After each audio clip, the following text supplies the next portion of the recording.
Last week I had the opportunity to take some photos of Andrea Vale. She's a really cool singer from Philly, and her manager asked me to take portraits of her for online magazine publications to promote her new single that just came out, which I thought was a really cool opportunity. So today I thought I'd talk about my portrait photography process and what kind of things you can do to improve your own portraits.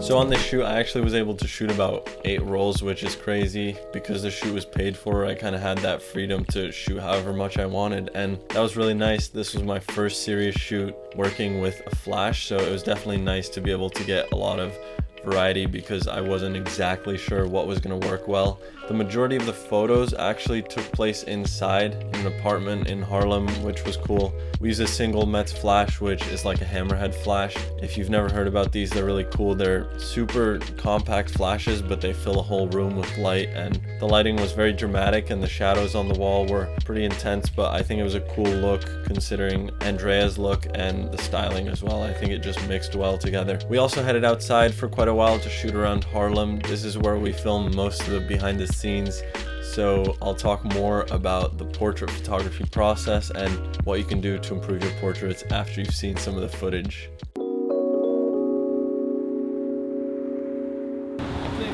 I like how light these are. You could probably be Up here maybe, actually.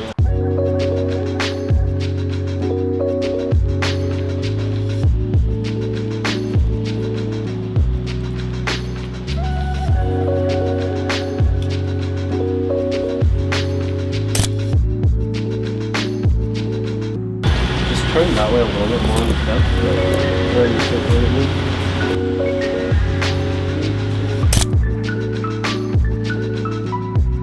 Actually, you can straighten your body in. This way or? Yeah, that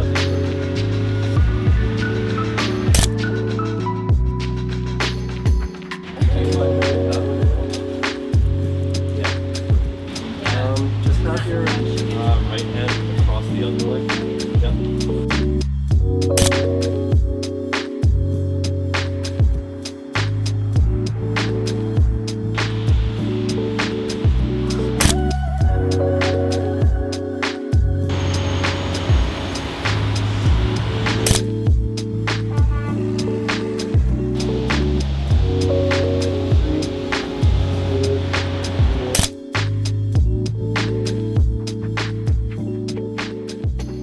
Ton of things I pay attention to when I'm shooting a portrait, and these are kind of things that have developed over the year and a half that I've been shooting portraits. I bought my first film camera a year and a half ago. When I was in Japan, I bought a 35mm camera, and I've always been shooting portraits since then. That's kind of what I got into. That's why I got into film photography, and that's what I'm still doing now. So I thought I would share some of the things that I've learned over that year and a half taking portraits. The thing that's definitely the first and primary most important thing in portrait photography is being comfortable with who you're working with. I make sure that I take time with the artist to talk beforehand, listen to their music, kind of get to know them before I start shooting, because it makes the interaction when you're shooting a lot more comfortable. We spent some time talking inside, talking about music, talking about what kind of photos we like, what inspiration we were working from, and that made the process a lot easier when we actually got to shooting, and you start to understand each other's interaction, and it just becomes easier. So the more you know and the more you talk to your model before you start shooting, the easier it's going to get and the more natural that the results are going to look. The second thing that's super important to pay attention to is the outfit of the model or the artist that you're photographing. We actually had a stylist on this shoot who put together 5 outfits for her to wear. I think the clothing was a good representation of her music and who she is as a person, so that definitely contributed a lot to the photos. I think visually when you're looking at a portrait of a person, 50% of it comes down to their look and 50% of it comes down to the fashion. This doesn't mean you always need a crazy stylist, but just make sure that the model or the person that you're photographing is wearing something that's true to them and that they feel represents them well or something that they're comfortable in, because it definitely shows in the end result and the photos.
I tend to not think too much about location. We actually intended to shoot all of this inside, so when we decided to go for some outdoor photos, we just went with the street that we were on, and I just look for neutral colors that I can have somebody in front of, or some kind of steps or wall that they can kind of interact with.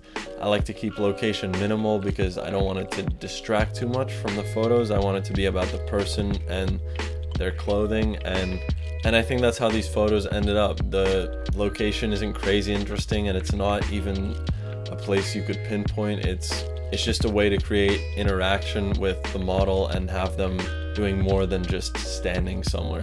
The next thing I want to talk about is lighting. We shot on an overcast day. It was towards the end of the day and the light was getting really low and soft. Overcast days tend to be a really safe bet to shoot portraits because it's like natural diffusion when you have clouds covering the sun. The light is just very even and flat and quite neutral, which works well on skin tones. It usually makes them very vivid and bright. When I'm shooting portraits on a sunny day, I usually either like to have the model backlit, which works really well on hair and fabrics, and it kind of makes a photo glow a little bit when you have backlighting, or I like to have it just behind them on the side, which gives a really nice highlight on the side of people's faces. I try to avoid at all costs shooting somebody in direct sunlight because it creates really harsh shadows on somebody's eyes, and it just doesn't look flattering when there's massive shadows around somebody's eyes or coming from their nose. The next thing is another technical thing, but I think that this is something that's really overlooked, and it's color balance. Skin tones are so important in making a portrait look natural and flattering. When you have good skin tones, the photos just tend to pop a lot more and the person looks natural and comfortable.